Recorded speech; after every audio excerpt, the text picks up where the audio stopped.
नमस्कार। आप सभी रसिक सहृदय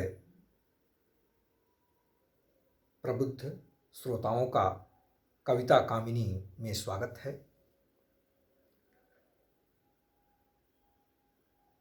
आज पुनः एक नई प्रस्तुति के लिए आप सबके सम्मुख मैं उपस्थित हूँ। विषय है बड़ा भाग्य या कर्म। जब सारे हमारे उद्यम यत्न विफलता को ही देने लगते हैं, संपूर्ण पुरुषार्थ से जब असफलता ही हाथ लगती है तो मानस पटल पर इस तरह के विचार अंकुरित होने लगते हैं कि बड़ा आखिर भाग्य है या कर्म है। वैचारिक धरातल पर इसका मंथन शुरू हो जाता है। तो मित्रों,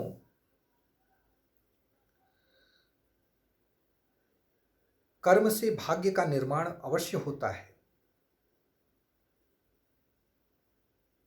किंतु भाग्य और कर्म में अंतर है। जैसे आम्र के वृक्ष में जड़ से पत्ते तक उसका रस विद्यमान है, किंतु उसे चखा नहीं जा सकता। वही रस जब फल के रूप में परिणत होता है तो उसे हम खाकर आनंदित होते हैं। तो जो फल है वह भाग्य है और जो रस रूप में जड़ से पत्ते तक विद्यमान है वह कर्म है। हमारे गुरुदेव पूज्यपाद वैकुंठवासी मार्कंडेय ब्रह्मचारी जी, जिनके सानिध्य में कुछ समय बिताने का सौभाग्य प्राप्त हुआ है, जिन्हें बनारस की विद्वत सभा में लाइब्रेरी कहा जाता था, वो कहा करते थे कि भग्नासस्य करंड पीड़ित तनो म्लानेन्द्रियस्य क्षुधा कृत्वा खुर्विवरं स्वयं निपतितो नक्तं मुखे भोगिनः तृप्तस्तत्पिशितेन सत्वरमसौ तेनैव जातः पथा लोकाः पश्यत दैवमेव हि नृणां वृद्धौ क्षये कारणम्। अब विषय को पहले समझ लीजिए।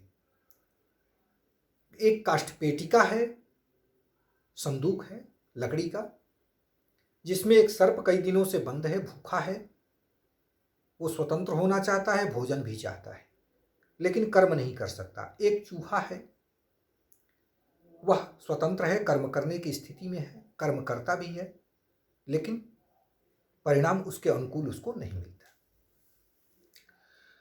भग्नासस्य करंड पीड़ित तनो, भग्न आशा जस्य स भग्नाशः तस्य भग्नाशस्य, जिसकी आशाएं टूट चुकी हैं।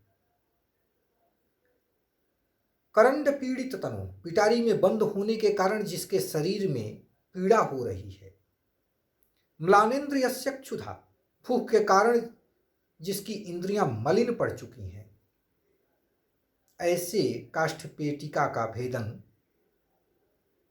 कृत्वा खुः विवरम, आखुः विवरम कृत्वा, ऐसे काष्ठपेटिका में बिल बना करके चूहा नक्तम मुखे भोगिनः निपतितः, रात्रि में सर्प के मुंह पर गिरता है।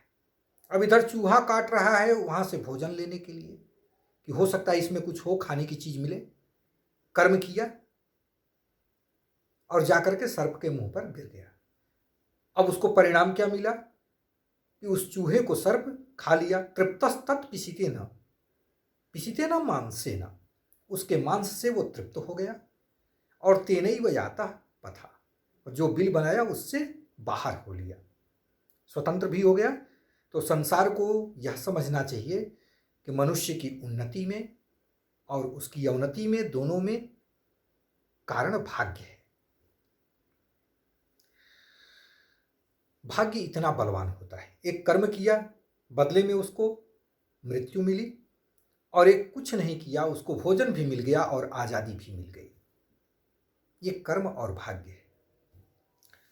जब तक भाग्य का बल नहीं होगा तब तक कर्म का भी फल अपने पक्ष में दिखाई नहीं देता।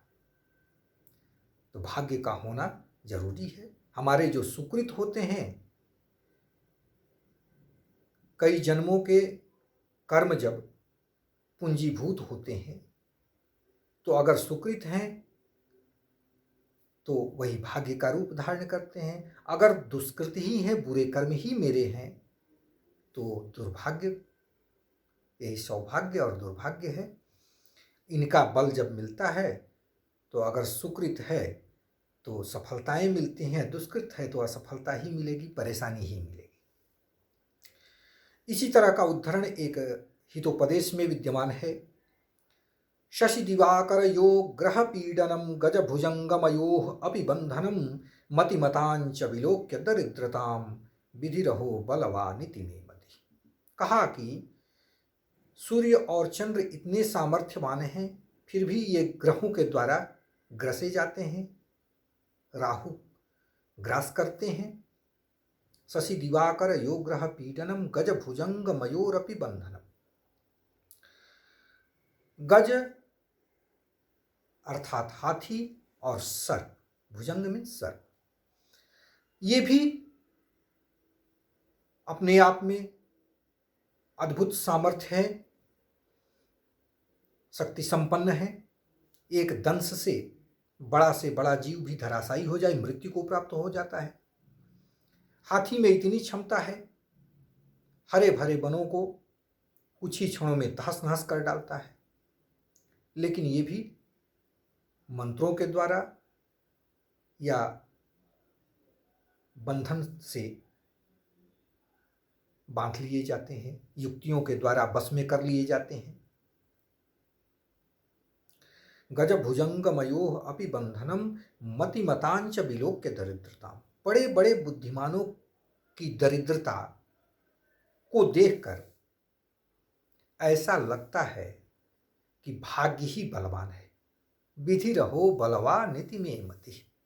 अब इसी को हम हिंदी छंद में देखते हैं कि चंद्र रवि भी हैं राहु से पीड़ित होकर सामर्थी सहते हैं। चंद्र रवि भी हैं राहु से पीड़ित होकर सामर्थी सहते हैं बंधते गज ब्याल, हैं बंधते गज और भुजंग जो बंधन मुक्त सदा रहते हैं बंधते गज और भुजंग जो बंधन मुक्त सदा रहते हैं। देख प्रबुद्ध का दारिद्र दुख सभी मतिमान यही कहते हैं। देख प्रबुद्ध का दारिद्र दुख सभी मतिमान यही कहते हैं। भाग्य ही मौली बलि सबसे इसके अनुरूप सभी बहते हैं। भाग्य ही मौली बलि सबसे इसके अनुरूप सभी बहते हैं। भाग्य ही मौली बलि सबसे इसके अनुरूप सभी बहते हैं। धन्यवाद।